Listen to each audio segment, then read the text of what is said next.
Covid vaccine निर्माता company AstraZeneca ने स्वीकार किया है कि दुर्लभ मामलों में कुछ लोगों में टीके के दुष्प्रभाव हो सकते हैं, जिससे थ्रोम्बोसिस विद थ्रोम्बोसाइटोपेनिया सिंड्रोम यानी टीटीएस होने का जोखिम बढ़ जाता है।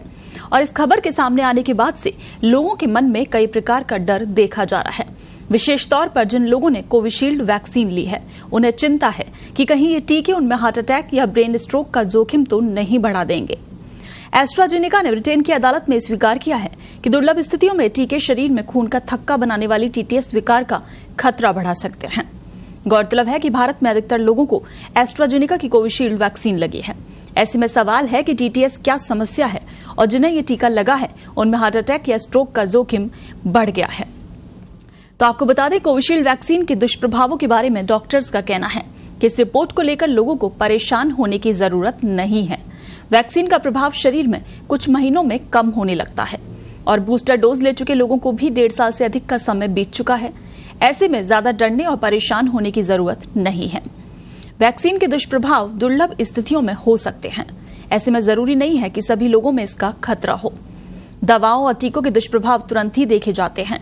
किसी भी प्रकार के टीके में 1 से 2% दुष्प्रभाव का खतरा हो सकता है।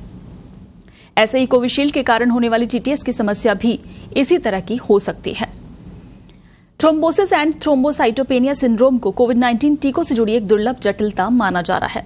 डॉक्टर थ्रोम्बोसिस शब्द का उपयोग रक्त का थक्का बनने की समस्या के रूप में करते हैं। ये रक्त वाहिकाओं को अवरुद्ध कर सकता है। कभी कभी ये शरीर के कुछ हिस्सों में रक्त के प्रवाह को बाधित भी कर सकता है।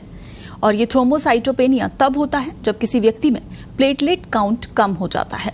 प्लेटलेट्स रक्त के महत्वपूर्ण घटक होते हैं जो कि प्रतिरक्षा प्रतिक्रिया में मदद करते हैं। दरअसल जब कोरोना महामारी ने पूरी दुनिया को अपनी चपेट में ले रखा था, तब आपको इससे बचाने के लिए साइंटिस्टों ने ये वैक्सीन खोजी, जो काफी असरदार भी है।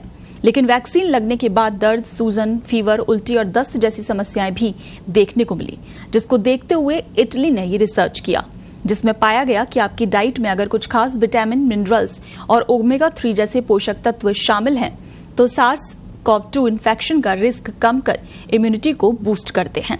और इस रिसर्च में इटली के 18 से 86 साल की उम्र के 776 लोगों को शामिल किया गया। इस स्टडी में यह पाया गया कि वैक्सीनेशन के बाद के असर को कम करने में ओमेगा 3 और मिनरल सप्लीमेंट्स के साथ साथ विटामिन काफी फायदेमंद हैं।